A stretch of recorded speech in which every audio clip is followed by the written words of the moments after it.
The next step is to target the paragraph element inside the checkpoint screen element.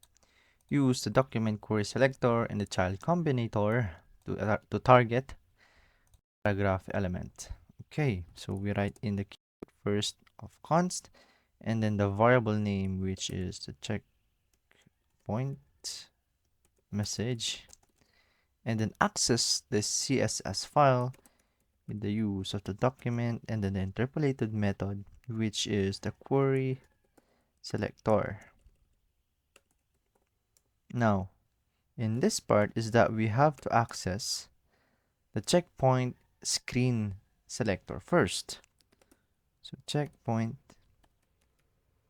screen. Now we have successfully referenced the element with a class checkpoint screen to a variable checkpoint message.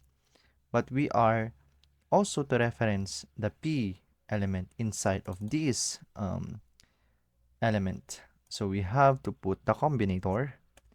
So we access this element and then access its child or children or any element that is written in here just on the right side of the combinator.